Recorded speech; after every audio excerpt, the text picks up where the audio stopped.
when I was studying chapter 10, I came across like a statement that didn't make sense to me.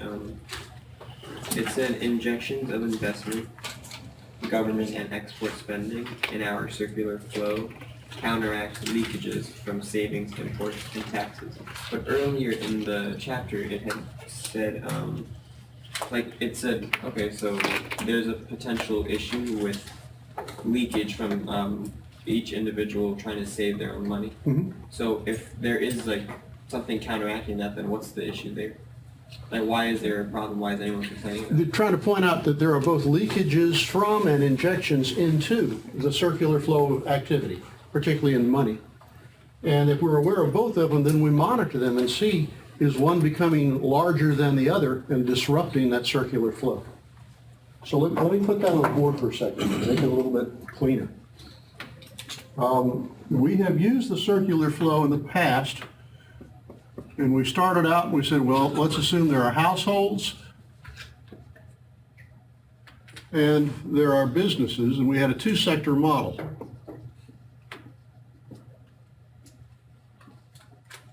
And there was a flow of economic activity. Economic activity in the sense of households sold labor to businesses, businesses sold goods and services back.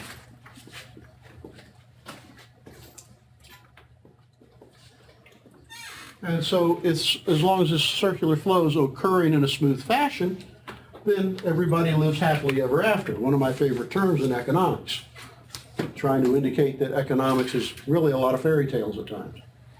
But there's a reverse flow in here of money. Businesses pay households for their labor, and we call that wages in a general sense. Households pay businesses for goods and services. We call that consumption or consumption spending in a general sense.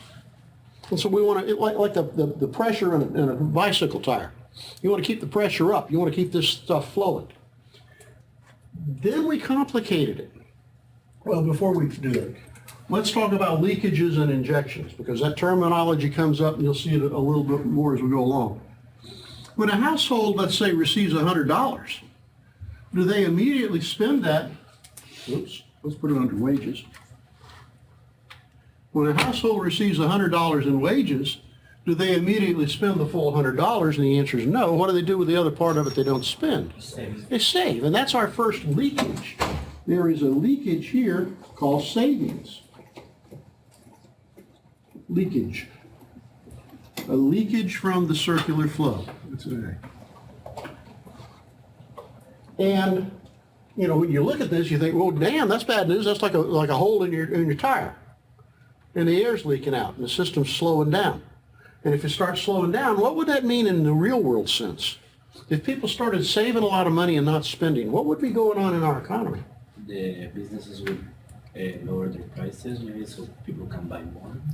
You have to be careful about business lowering prices, because this is part of this paradox of economics. Let's just do this for a second. The paradox of macroeconomics. If you're in this scenario, people don't spend so much, so in your business you look around and you say, damn, I don't have as many customers. You might want to lower prices. Maybe you could bring some customers back through the door, right? Okay? But if you lower your prices, what are your competitors going to do? You run a restaurant. What are the other restaurants going to do? They're going to lower their prices too. So this idea of prices dropping, prices fall, question mark. Think about it. What's the worst thing that could happen is that you cut your prices by 10%, and all your competitors say, well, damn, they cut their prices by 10%. Are you going to pick up a lot more business? No. Not very much. And in fact, what could be worse? What if your competitors cut their prices by 15%? Now what are you going to do? Now you got to cut yours again. What do we call that when sellers start cutting their prices to compete with each other? We call it a price war. You ever heard of price wars with gas stations? This was many years ago. I don't think I've seen any in the last 30 years. But you'd have a gas station selling gas for 40 cents a gallon, and a guy across the street would say, I got 38. This guy go to 35, and he'd go to 32, and the next thing you know, they're out there almost giving away gasoline to get customers come in. What do we call that? It's called screwing yourself. It's called stupid. It's called price war. So the adjustment of prices has got that first problem, a psychological problem. I don't know what my competitors are going to do.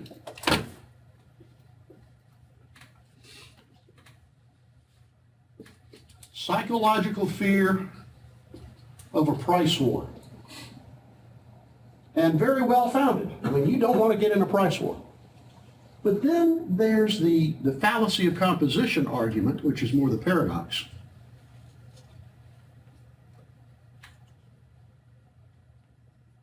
Do you remember that argument out of the classical view? What happens if everybody cuts their prices? People start losing jobs. Yeah. Remember, we were going to cut our wages first, so we laid off a bunch of employees. Then we were going to cut our prices so our sales would come back. But how are these employees with lower wages going to come in and buy more stuff? With your savings? Yeah, with their savings, we hope. Would you be spending your savings? Probably not. Good thought. So we begin to worry. If people start saving a lot of money and therefore spending less money, the economy is going to basically recess. It's going to contract. You're there, I had a thought, but it's a Don't do that. but it's a little bit wicked. Do you think minimum wage or the fact that you only make so much with minimum wage, basically you have to spend it all. There's no chance that You're not saving any money if you're working on minimum wage. Do you think that's on purpose? So you spend every single penny and you don't You've been save too any? long with this model United Nations thing with these very evil people and their wicked thinking. I just think it makes a lot of sense. You know, I only give you enough money so you can spend it all in our economy. And you don't save, but you keep on working, you keep on generating, you keep But on spending. what's the bad side of that, even for the employer? Is if your employees aren't saving any money, then other businesses aren't going to sell cars, aren't going to sell other things as much that people need savings for. But you got credit for that. Yeah, I mean, it did your business good. You kept your wages low. But that's good for your business. But if every business is doing that, it's bad for all businesses. That's the paradox. What is the minimum wage supposed to be? I mean, why did we ever establish, when did we establish a minimum wage? How long ago was that? 70, 80 years. 1935. A lot of important things happened in 1935. My father finished high school in 1935. How about that? How And about that? he still remembers working at the grocery store, and they came in and called the boys in and said, we got to start paying y'all 25 cents an hour now. Because they've been working for 10 or 15 or 22 cents or whatever, you know. And they thought that was just the best thing in the world. And did everybody lose their jobs? No. Some did. But pretty much what happened? Life went on as normal. They may have raised prices a little bit. Why did we set a minimum wage? Because workers were being exploited. I'm sorry. Because workers were being exploited. I think that was a fundamental thinking morally. But there was also an economic reason, which we just discussed. Morally, a lot of people, and this is in the Great Depression now, are getting exploited. Why should we pay them more money if they'll work for less? And that's always the attitude of a single business. I'll hire people for as low a wage as I can. Some businesses are discovering that's not necessarily the smartest way to pay your employees, though. What are they starting to discover or rediscover, finally? If you pay more, you get higher quality. If you pay more, you get a better quality employee, a more responsible, mature, dependable employee, better quality productivity, less calling in late, calling in sick, all that kind of stuff. And so even for you on your micro scale, just within your business, sometimes higher wages are better for you in terms of your operation. Now, this is a real change to what's been going on in American business for the last 35 years. For the last 35 years, businesses have been trying to become more profitable, not by finding more customers and new products, but by cutting expenses, particularly wages.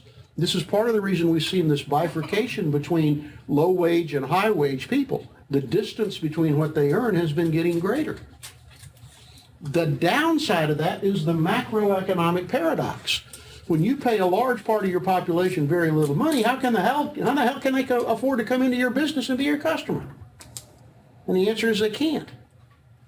And so a lot of the slow growth in the United States, some speculate, is because of such a slow growth in wages for the last 35 years for the bottom tiers. They're not out there buying as much as they used to.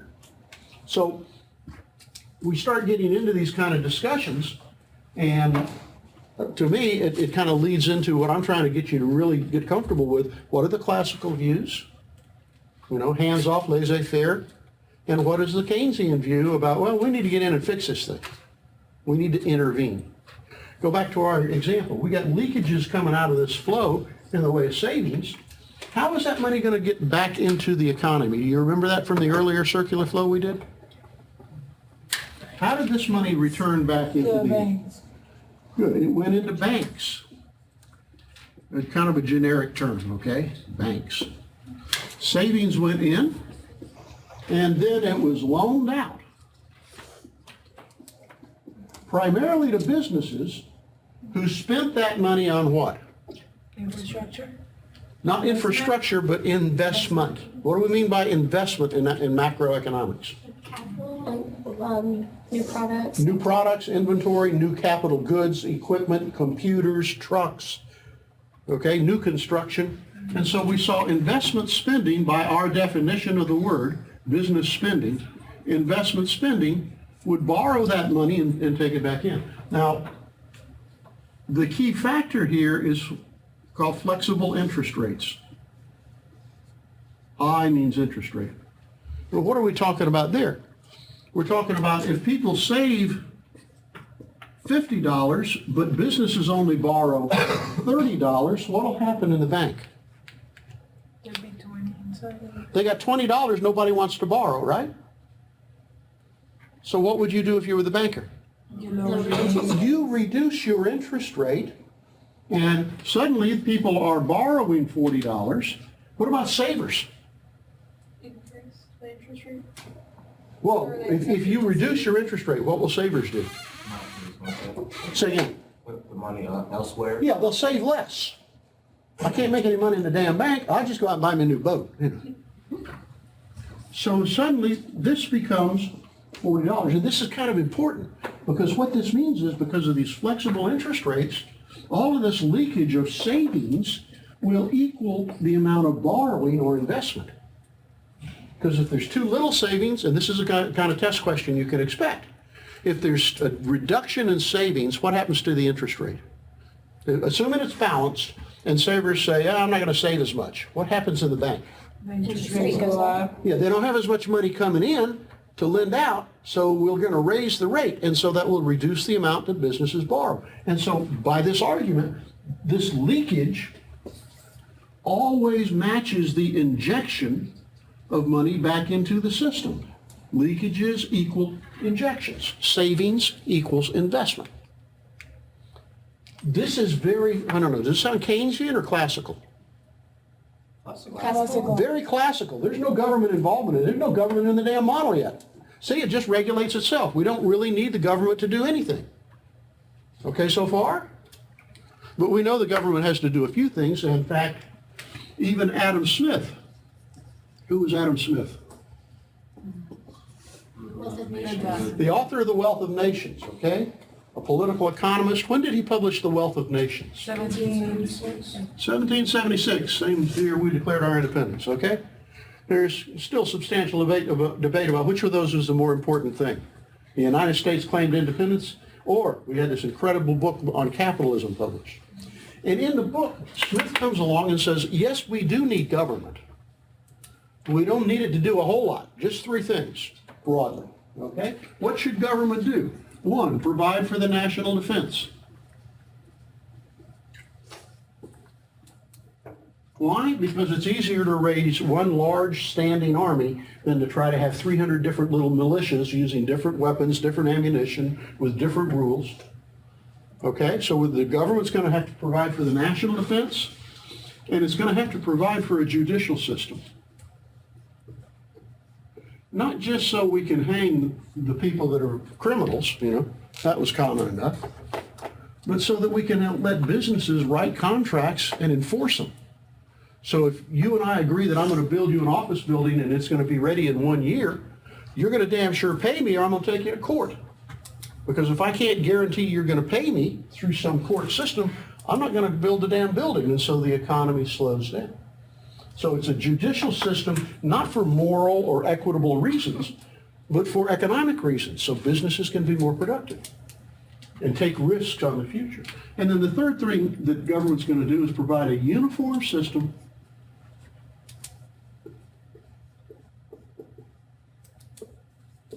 of weights, measures,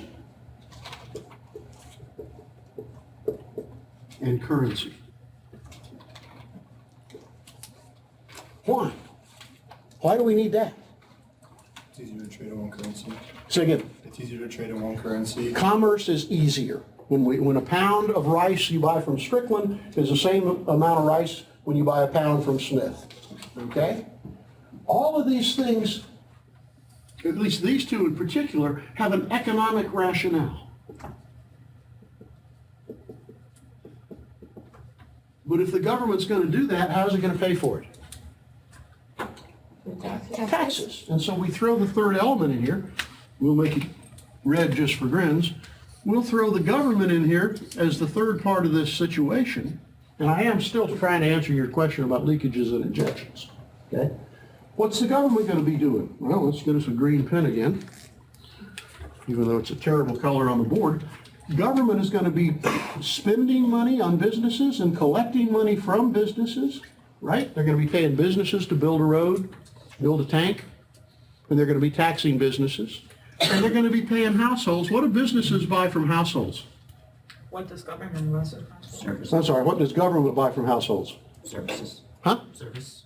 Services, people, labor, government employees. What do they take from households? Taxes. So here's our taxes. So when the household pays taxes, that's money that, does it leave the spending flow? Not necessarily, because the money's going back out, paying for government services, government employees, etc. Go ahead. I don't think it's that important, but the third thing is that the forming system of weight measurements and, well, currency doesn't matter, but weight and measurements. That is, it's funny because like the US is one of the few countries that still use, The English system, the pound system, your pounds and ounces, and when everyone else uses kilograms and centimeters. the whole world, most of the rest of the world is on the metric system. The best Yeah. system. Did you have to learn the metric system when you went through grammar school, middle school, high school? Yeah, that's A little what we bit? learned. How much do you remember? None of it. No? All of it. All of it. I mean- We lived in that system from Latin America. 1 pound of rice.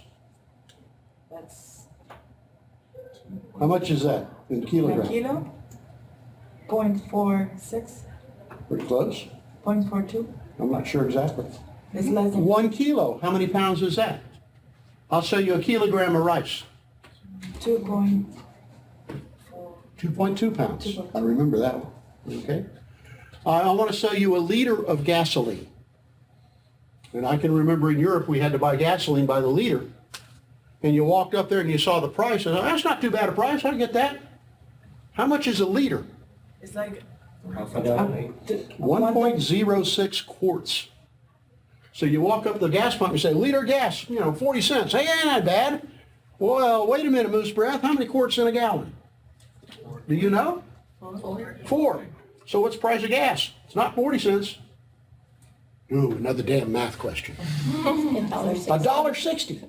Yeah, that'll sober you up in a hurry, right? sorry.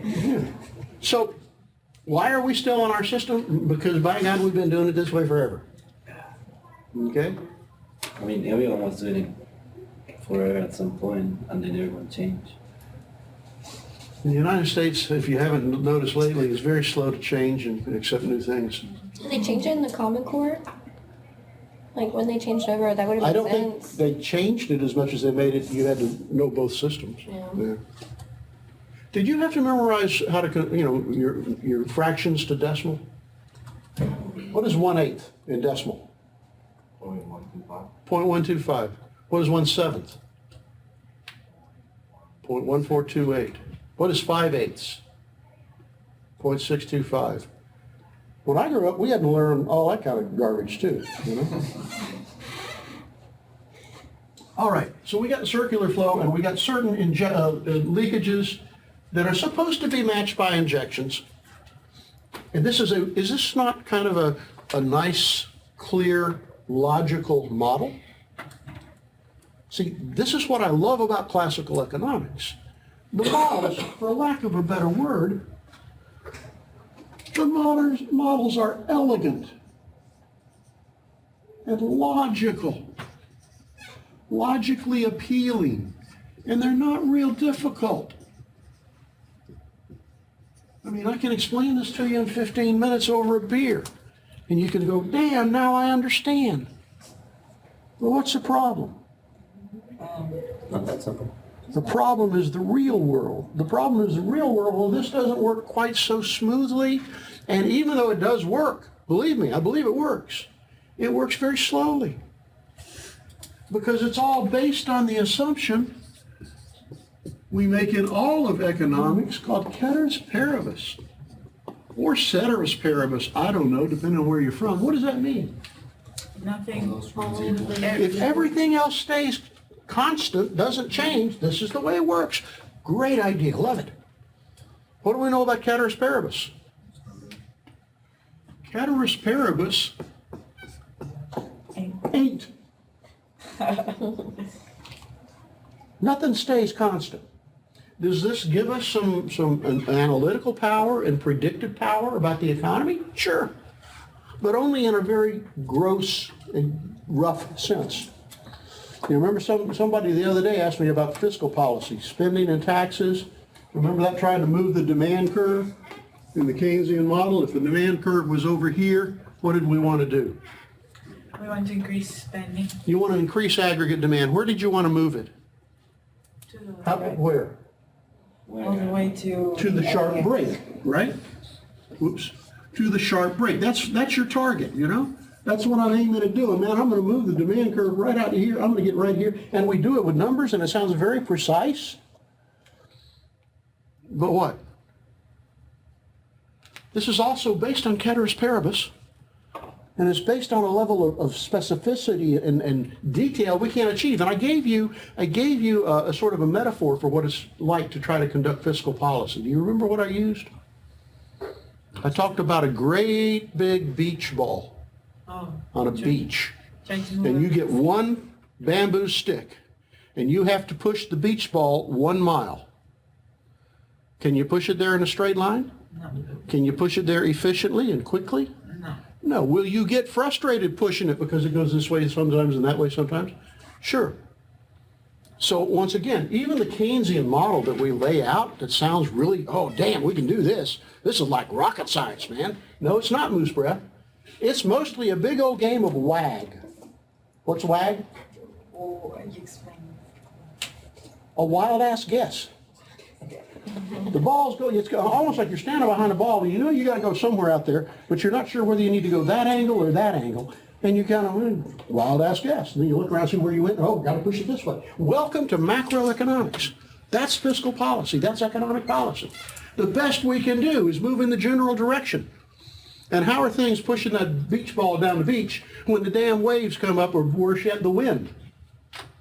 Everything you've been doing just gets shot to hell, right? You can wind up way over there, way back where you started, or maybe even go where you wanted to go by accident. Welcome to macroeconomics. That's why I love to teach this course. We change the questions every term, we change the answers every term. We use the same questions, but the answers keep changing. Did that satisfy you more or less as far as your injections and leakages go? Yeah. Okay, Yeah, no, please put your phone away. Okay, anybody else? Questions, comments, general comments? General bitch, gripe, complain. Can we go over the notion that we discussed on Monday about if there's a trade-off between the inflation and unemployment? Sure. I'm glad you reminded me of that, because I would have forgotten. Let me warn you, what I just put on the board and the explanation I just went through, when I get ready to post this video, hopefully this evening, I will watch most of the entire video. And as I'm watching it, I will be making notes to myself and then creating test questions out of what I just said. So, the trade-off between unemployment and inflation. How can I talk about that if I can't find my black marker? Ah, here it is. I'm gonna draw three different aggregate supply, aggregate demand graphs here. And hope that they're on the damn video, 'cause sometimes I screw that up. Here's graph number one.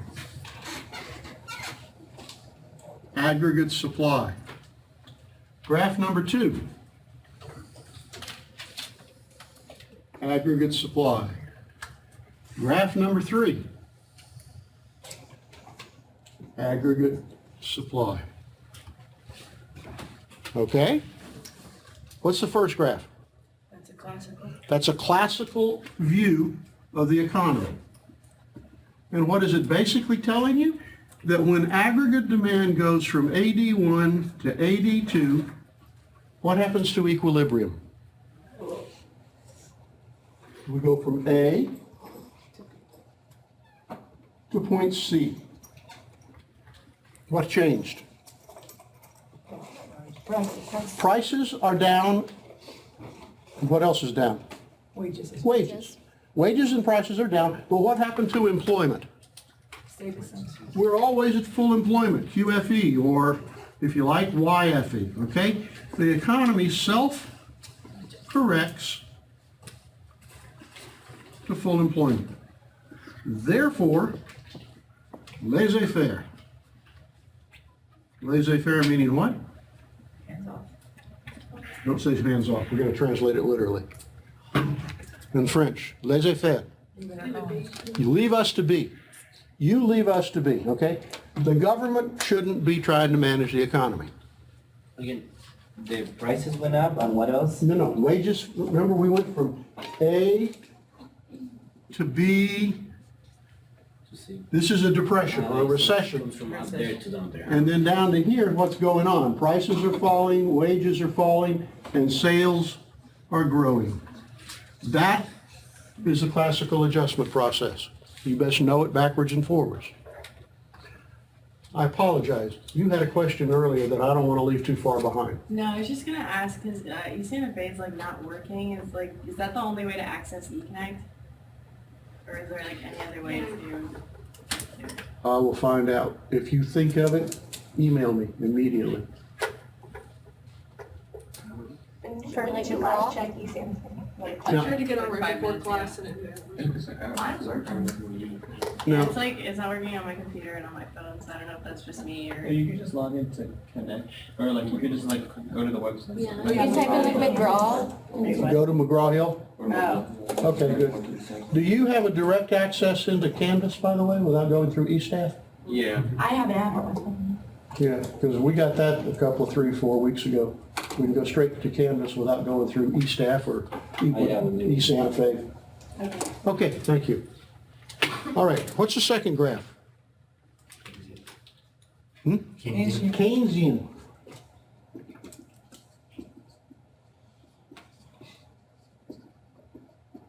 What do we call that curve? What kind of curve do we describe it as? What's the term? It's a sharp break aggregate supply because it goes out and makes a sharp 90-degree turn north. Okay? So we call this the Keynesian sharp break aggregate supply. What does the book call that? They call it the naive aggregate supply. What does naive mean? A child like doesn't know. Childlike, innocent, yeah, innocently foolish, oversimplifies. Okay? It is an oversimplification, but we use it because it really helps us explain Keynesian economics. We'll use this when we talk about the numbers in the model, for the most part. What does this curve tell us? It tells us that if the aggregate demand curve goes from aggregate demand 1 to aggregate demand 2, what happens? Recession. Huh? Recession.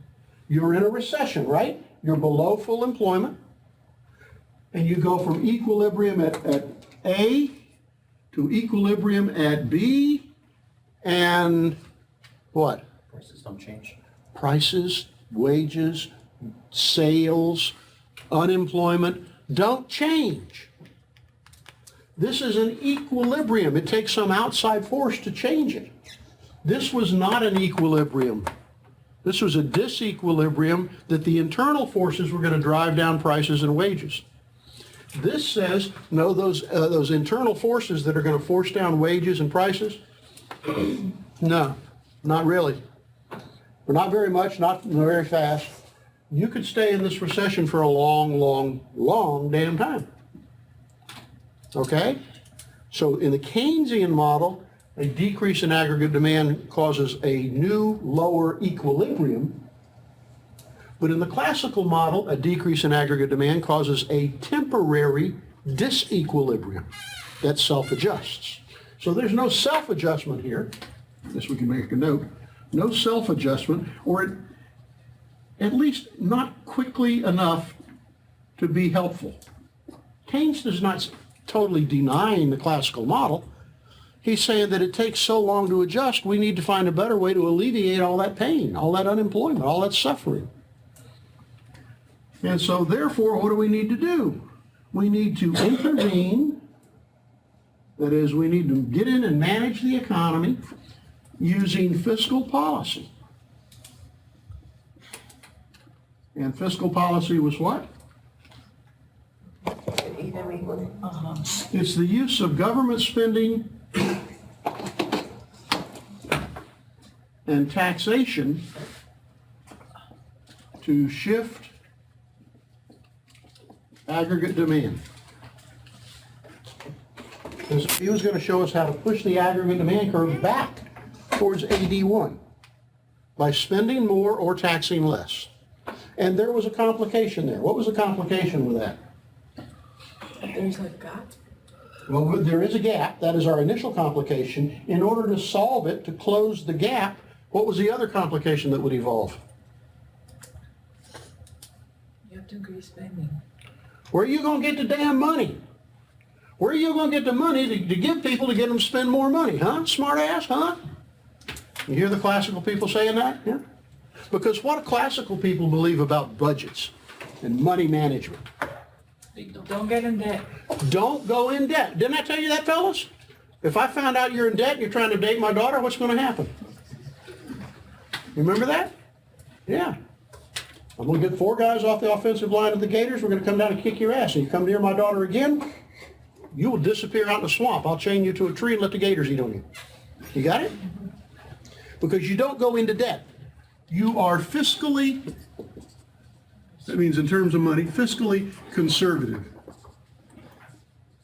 You never spend more money than you've got. How irresponsible a person can you get? Okay? What does Keynes say about that? You want to spend. Hey, look, in order to get out of this mess and put people back to work, it's okay to borrow the money and spend it and stimulate the economy. And once you get back to full employment, what do? You got more people working, more people paying taxes, you're collecting more taxes, now pay the damn debt off. Why didn't we do that? We're done. Huh? Because we're done. No, I don't think we're dumb. I think we're evil. Because of our political system. Our political system rewards politicians with a 2-year time horizon. Every 2 years, you got to stand for election in the House. 1/3 of the Senate every 2 years. You start paying back money, you start paying off the federal debt, that's money you can't use to spend in your district, to build a new road system, a new dam, create jobs for your voters. So we never wound up paying off the debt very well. But we were doing pretty good after World War II. We were being much more fiscally conservative. When did we start kind of going to hell and letting the debt get out of control? Early 2000s? Huh? Early 2000s? No, actually before that, with a Republican president, Reagan? Ronald Reagan. Reagan came in and said, you know, if we cut taxes, what will that do for the economy? Man, businesses will have lots of money to expand. People will have lots of money to spend. The economy will grow so big, we'll collect even more taxes than we used to.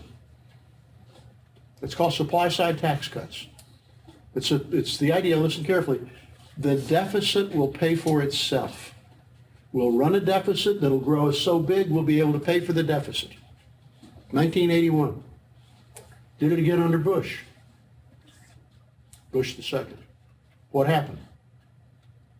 They don't pay for themselves. Demonstrably, we can look at the data. We have admissions from Republican and conservative economists. They don't pay for themselves. That's where our debt problems began, and now they've gotten even worse. We're starting to bring them a little bit under control, not nearly enough. So that's history, right? This is the two pieces you got to know in depth. So if the government spends $50 into the economy as an injection, would those $50 also will take an effect of the multiplier? Yes, because this is what we did last class. Yes, ma'am? Oh, sorry, no, I don't. Oh, this is like an auction. You raise your hand, you own it. What did we do last class? We talked about delta Y star equals K times delta G. Did anybody see the video from Monday? You must watch the videos before you come to class on Wednesday, because I'm not going back over that. But it's the idea that if the government begins to spend $50 to me, and I spend it at your restaurant, and then you spend it paying your employees, and they spend it going to the pool hall, that $50 gets respent many, many times. And so for a fairly small change in government, you can get a bigger change in total spending. So that takes us into your question now. This is a more realistic aggregate supply curve. Think about it. If AD goes from here to here, let's go AD1 to AD2. You go from A to B. This is pretty important to understand. What's going on at AD1 in your economy? A huge depression. You're down at very, very low output, right?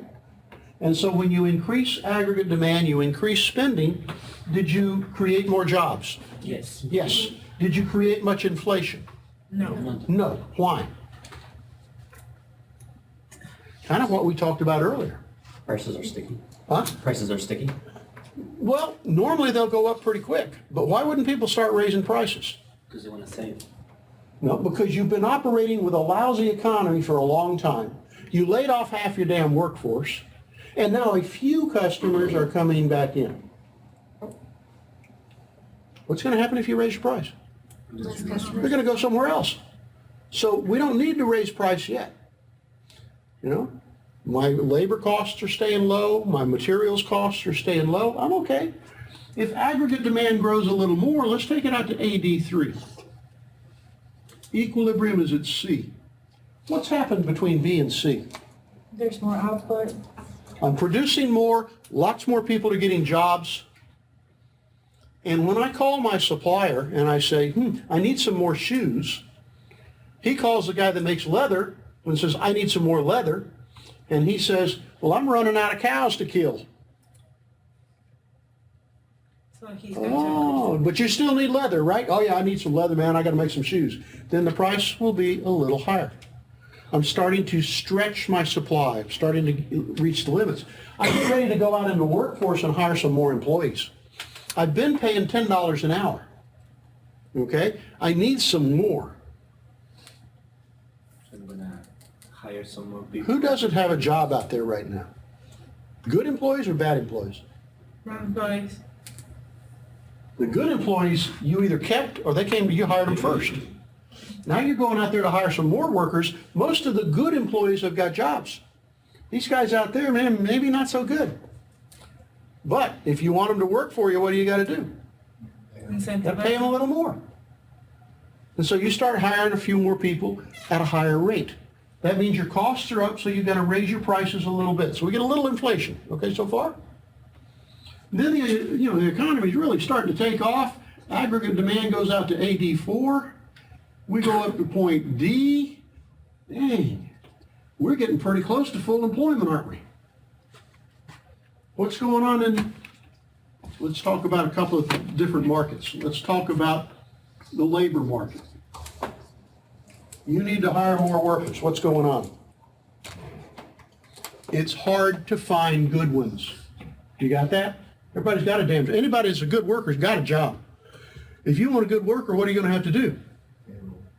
You're going to have to steal him from your competition. You're going to pay him more. So your costs go up, okay? So labor costs rise. How about your materials, your raw materials, your leather and other goods? How's business for the guy that makes shoes? Not you, you're a shoe store. How's business for the guy you buy your shoes from? It's booming. He's got the same problem. He's having to hire more people at higher wages. He's having to pay more for his leather. So your material costs have risen. What happens when you go to the bank? And now we're talking the money market. And you say, business is booming. I need to borrow some money so I can build an extra addition onto my building. What's going on in the bank? They have more savings. Interest rates. The bank, is the bank making a lot of loans? Oh, hell yeah, the economy's expanding. Lots of businesses are going in and expanding. And you finally decide, well, I need to borrow some money and build a bigger building. What happens when you go down to the bank? He says, son, I've done loans today, how much money? I ain't got a lot left. If you want to borrow some money, I'd be glad to loan it to you, but I've been loaning money for 4%, but I ain't got a lot left. I'll loan it to you for 6.5%. So your costs went up again. What did you do when these interest rate costs and everything else, what did you do when those rose? Your shoes are meant to be more expensive. You started raising your price. And it's okay because everybody else was having to raise their price too because they're having the same cost increases. So what happens from C to D? Do we get more jobs? Yes. Yes.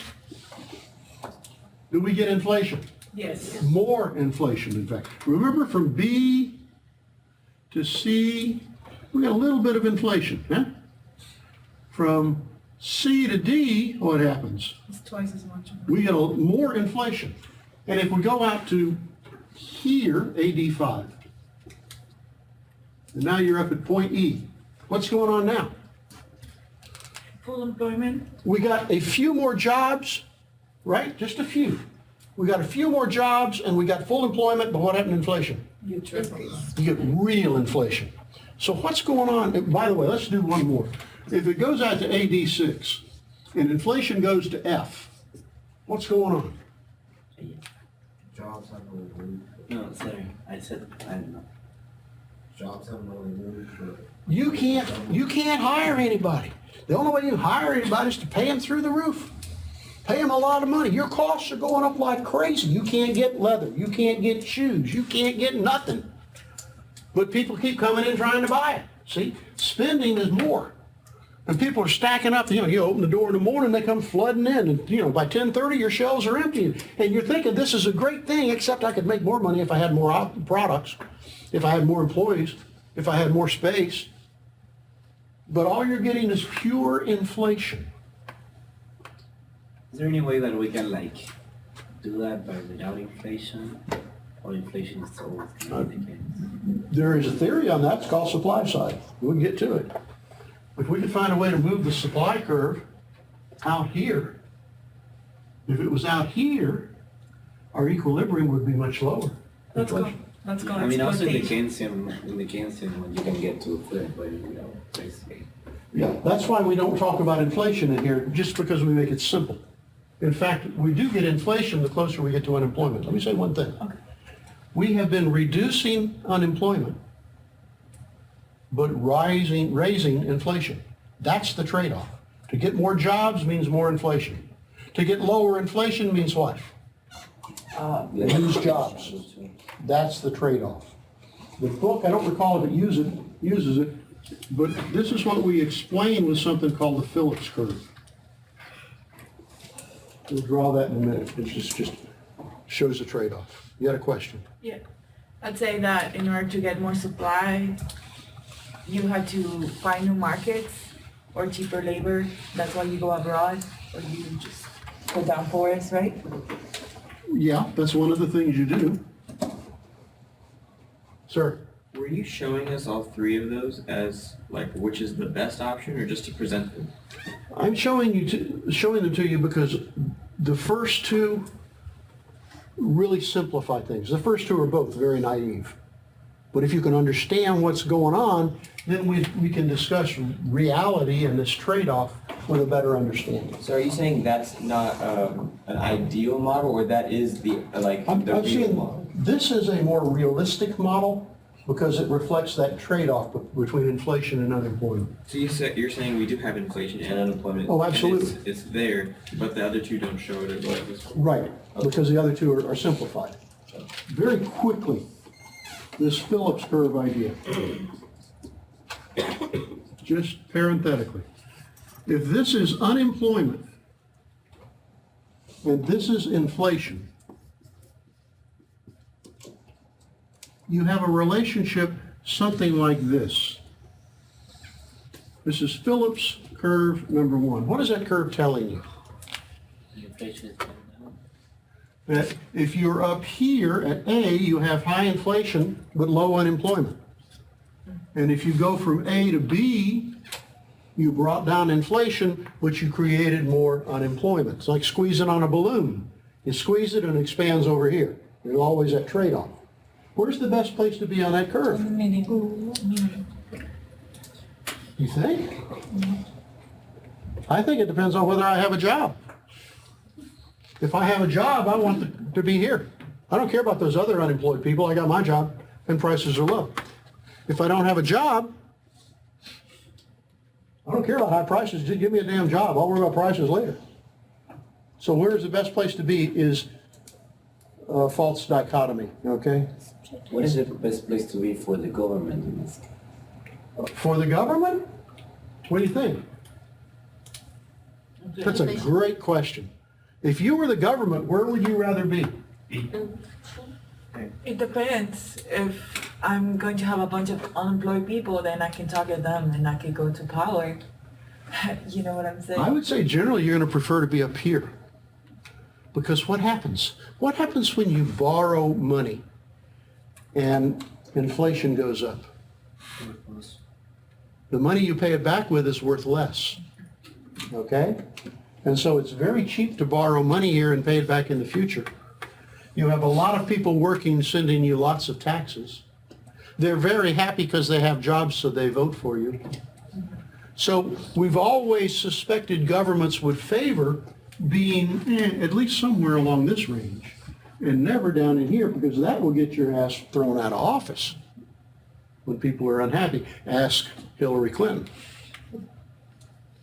Okay? Great question. Yes, ma'am. So I remember last week we were talking about like the legalization of marijuana and how that would like affect the economy. Yeah. If like it was legalized and everyone that's in prison that went out, how come we don't legalize it and give them real jobs instead of paying them so little in prison, instead of having them outside of prison and then paying them just as little? Well, why don't we legalize marijuana, pull the people out of our huge, usually populated prison system, reduce the cost of prisons, and then get these people jobs, and that's the hooker. Get them jobs where? You know? At least up until recently, there's been no jobs to give them. The liberal argument is very much along the lines of what you're talking. Is that why are we incarcerating people who are nonviolent offenders who basically got caught with a little pot in their pocket or their car? They're costing us a fortune as prisoners. We're losing whatever productivity they can contribute to the economy. It's affecting their family structures and other aspects of their children's lives. Why did we put them in jail? Why do you think we put them in jail? So the government gets more money. Because they break the law. The law is like that. Why do we have a law against marijuana? Lobbyists. Huh? Lobbyists. I think there's some lobbyists from the various institutions, including the prison system, who need more prisoners.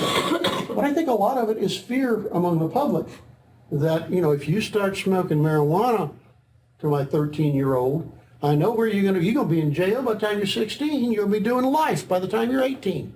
I see it on the news all the time.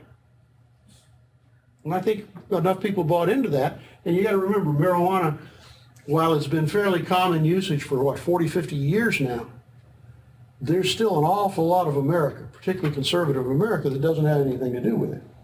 And particularly older people. And they're convinced marijuana, just as bad as heroin, man, it'll kill you. And your reaction is perfect. That's what your generation thinks. You're laughing at me? I'll take you to prison and show you some of those people. Do I sound sarcastic? No, very realistic. All right. Good discussion on the Phillips curve. Other questions? Yes, ma'am? I forget what class I watched this in, it was a while ago, but there was a documentary of what we talked about, like the permanent unemployed. Mm-hmm. People, because technology develops so quickly now and the expectations for someone in the workplace are really high, even out very basic jobs like cashiering, since you use software instead of just doing the math. When someone has been in prison for just like 5 years and leaves prison, they are very behind the rest of society, and getting to the job is really difficult unless you're willing to also pay to educate and train that person. I couldn't agree with you more. We take those people out of prison, anybody's been in there over 5 years, what's happened to their job skills and their work ethic? It's been challenged at least, okay? And you use the term permanently unemployed or permanent unemployed. I use the term the permanent underclass in our discussion. And what kind of unemployment is that? When you get out of jail and you don't have the skills to go to work. All the technology's changed. You need to, huh? No, not cyclical. Structural. Structural unemployment. It's a mismatch of job skills. And that's a cost that if you're going to make these people productive again, you as society are going to have to find some way to get them trained. Which is another reason some folks oppose the idea of letting them out of jail. Other questions, comments? Yes, ma'am? I'd say that if marijuana becomes legal, then I think those people can go back to grow the marijuana. Well, this is an interesting point, and I hear this from people occasionally. What we ought to do is make marijuana legal and then tax the hell out of it. That sound appealing? Man, we could balance the budget. You can't tax it as much because then it's going to go to the black market. Exactly. But I hear people make that sort of simplistic comment, Let's make marijuana legal, let everybody smoke it, and give them advertising, encourage smoking, let them buy it a lot and tax the hell out of it. Man, we can make a lot of money. As soon as you start imposing high taxes on marijuana, the dealers are back in business. Because all I got to do is sell below the market. You want to get rid of the dealers? How do you get rid of the dealers? Some below their price. You take marijuana and you give it away at the ABC store. Buy a bottle, get a lid. Here we go. 6 joints with a quart. How about that? What happens to the dope dealer, the marijuana dealer? Find a real job. He's got to go find a real job. Okay, yeah. But some sort of excise tax isn't like unexpected, like he has that on tobacco. Oh, I'm sure there'll be some tax. My cautionary note is don't raise it too high as you to create that black Everything market. has a tax. So Say again? everything has a tax, and so it's impossible that it won't have a tax. Well, again, be careful how high you try to tax something like that. If we quadrupled the taxes on alcohol, what do you think would happen? Back to making it in their basement. More of us would go into business, we'd put a still in the basement down there beside our marijuana farm. Damn Skippy. I'd be retired by the time I was 30 if I was a younger man. Yes, ma'am, you had a question? No? I did wanted to keep on.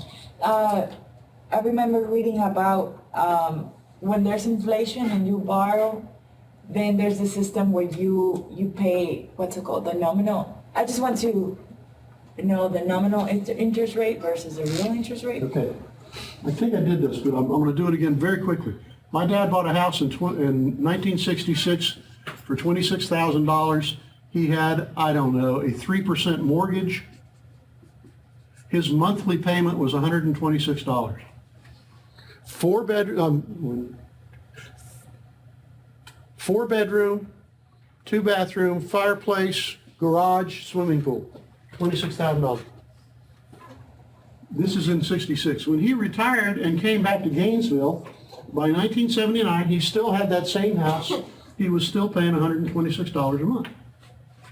What happened to his salary? His salary in 1966 was about $8,500 a year. By 1979, his salary was about $23,000 a year.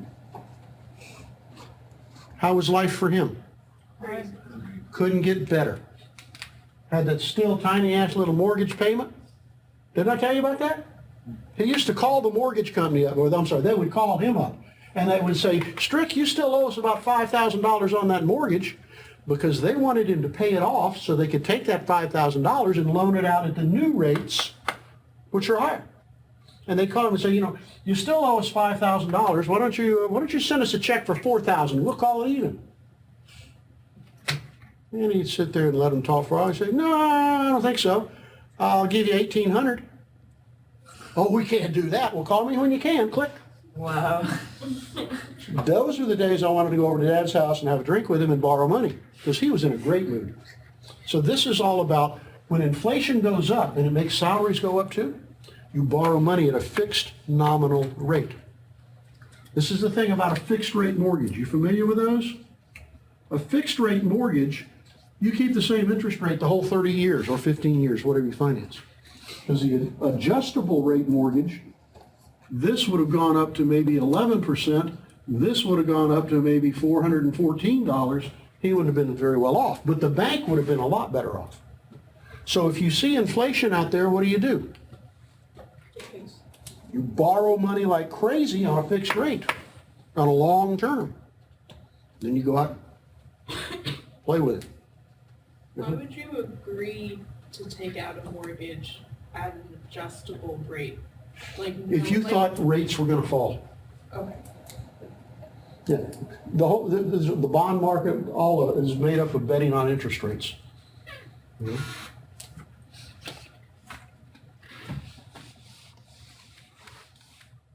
the smart thing to do is, if his payment was $126, but because he's much wealthier now in terms of dollars, he could afford $500 a month payment, what should he do? Take the difference, the $374 a month, take that and put it against the principal, against that $5,000 he owed, because he'd pay his house off in a hurry. My wife and I did that on my house a few years ago. That's why, she married me.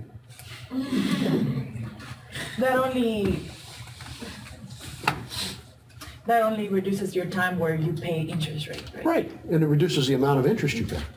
But the IPR is going to be 3%. It's still going to be 3%, but it's 3% every month on how much you owe. And if you pay off how much you owe, then that 3% of a smaller amount gets smaller and smaller and smaller. Okay. Other questions?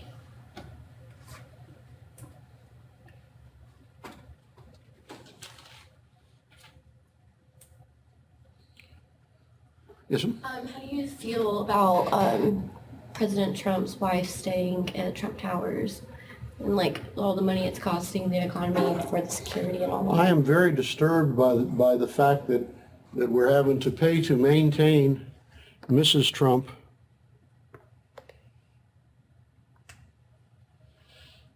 in a separate residence at considerable cost.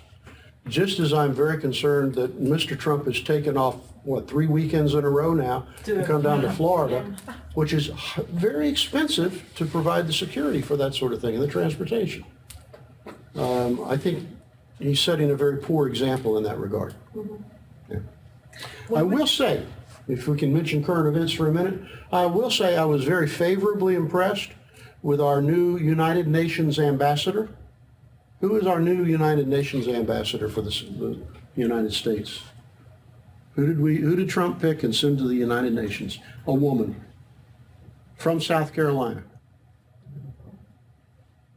Former governor of South Carolina, Nikki Haley. And she came out and had a little press conference about her first meeting of the Security Council, the big 5 nations. And man, she called it just like it was. They're not doing a damn thing. And I will also tell you that he has now picked his new head of security, General McMaster's. Is that the Huh? Is that the really nice person from the military? Yeah, he's a lieutenant general, 3 stars. I don't know if you can understand what I'm going to write here, but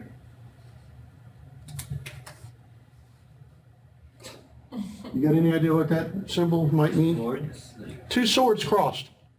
That's a symbol for cavalry. And then if you draw a tank in between there with a turret and a gun tube, that's a rough approximation of the armor branch insignia in the military. General McMaster's is an old tanker. And I'm an old tanker, so I like him already, you know. But he's written a book called Dereliction of Duty. What does dereliction of duty mean? Damn job. Say again? Not doing your damn job. Not doing your job. You're being derelict in the performance of your duties. He wrote a book back in graduate school, Dereliction of Duty, which is all about the lead-in to the Vietnam War between the generals and the politicians and trying to decide how to do it. So as soon as I saw he was appointed and I heard about this book, which I had not heard about before, I bought it for my Kindle reader and bingo. I'm very pleased at this point with this selection of General McMaster's. He has a reputation for standing up to people and saying, no, you're wrong. Go to hell. Which is part of the reason he damn near didn't make it to Lieutenant General. All right. Other comments, questions? I got a couple of things to touch on. Okay. When we set up the classical system, there are three assumptions in here that we make. So this is background. Two of them we've already talked about, but there's a third one I want to add, and it's the first one I'm going to put up here. The first assumption we make is called Say's law.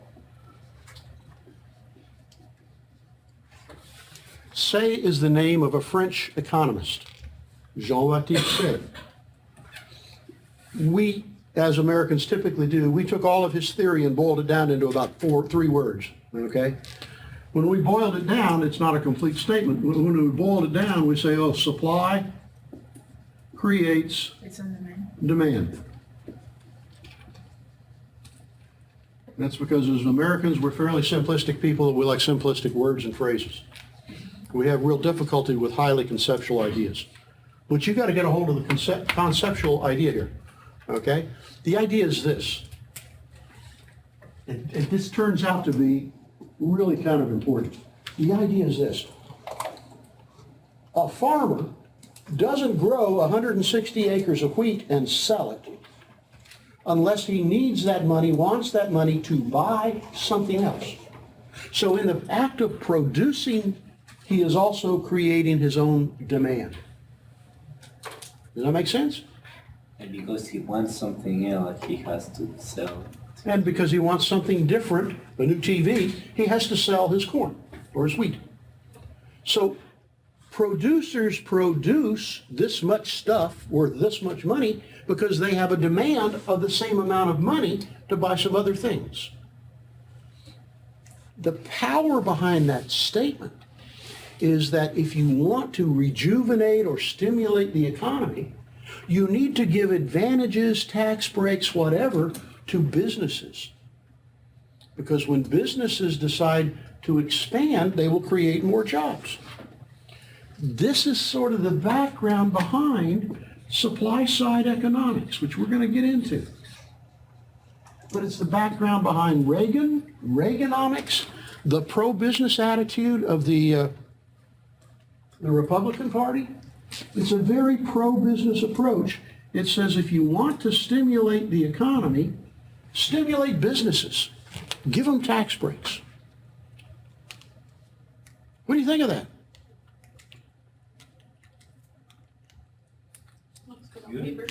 If you've got a business and I give you a huge tax break, so you got an extra $500,000 this year, are you going to use that to expand your business and create more jobs? I should. Maybe, maybe not. Why not? You could just buy a yacht. You could buy a yacht. What else? Well, somebody's got to build a yacht for you. Come on. Like you may not need to hire more workers because most people aren't really buying more things. So it just Why would you expand your business if you didn't already expect to have more customers? Because Keynes comes along and Keynes says, Oh, Jean, you got it backwards, my friend. Demand creates supply. Now, what would that mean? If people are demanding shoes, then people are going to buy more People cars. make it. If people want If people want to buy it, businesses will find a way to produce it, assuming people are willing to pay for it. Now, you don't need businesses first, you need customers first. Okay? Think about that in the back of your mind. The other two very quickly. We said, remember we started off today, savings equals investment. Remember that? Leakages, injections? And it was because of flexible interest rates. Flexible interest rates, I. Keynes comes along and says, you're wrong again. It's not just interest rates that determines how much people save and how much businesses borrow. Businesses aren't going to borrow money if they don't have customers. Okay? People save even at very low interest rates. Why would you save money? Do you save money? I grew up, Mama told me every time I made a quarter cut in a yard, she'd say, son, I want you to put a nickel in the bank, the piggy bank. Even at no interest. Damn, took me a while to figure that one out. Why do you save money? You might need it. Emergencies. Any other reason? You want to buy something like expensive. Say again? Big expenses. You've got a major purchase coming along, you don't want to have to borrow money. I like that. There's one other reason I think you should save money. If your neighbor loses his job, you can buy his pickup cheap. Does that make me an immoral person? No. Opportunity. You're helping. That, I love it. I'm helping him out. You know? I mean, he doesn't have a job when he needs money, so. Somebody's got to help him. Part of my Christian duty. I don't know. Third argument, real quick. You've seen this one. Wages fall, prices fall, sales increase. Remember that? What was the problem Keynes had with that? He had two problems with that entire chain of events. Takes too long. Good. It takes too long because wages and prices are what? Sticky down. They don't change very quick. Sticky down. And because of the fallacy of composition. What is that? Also known in this course as the paradox of macroeconomics. What is good for one individual or one business? Yeah. If only your employees have a pay cut and you lower your prices, you can sell more stuff. But if everybody's employees take a pay cut and then you lower your prices, how do you expect to sell any more? They don't have any more money. So this doesn't work. So Keynes comes along and says, nope, that's wrong too. Okay? These are parts of what I call the Keynesian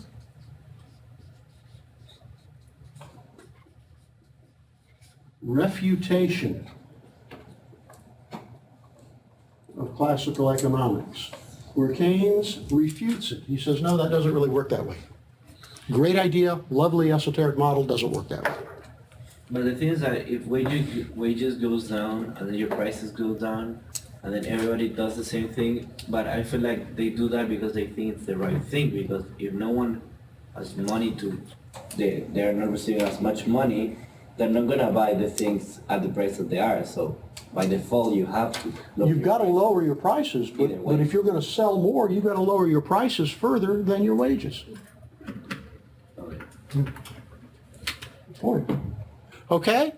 Keynesian refutation, 1, 2, 3. Know those, they're not in the textbook that way. Sarah, Can you explain the second one again? I didn't understand. remember when we said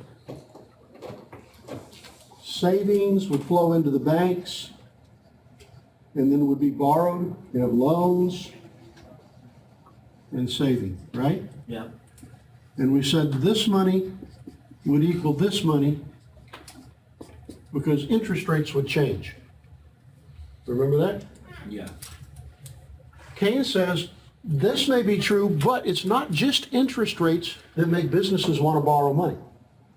Okay. If the economy's getting better, they're going to borrow money even if interest rates go up. Okay?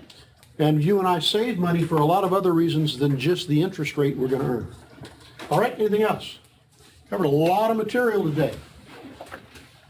Did you say that Keynes was from England? Yes. Peace. Have a good weekend.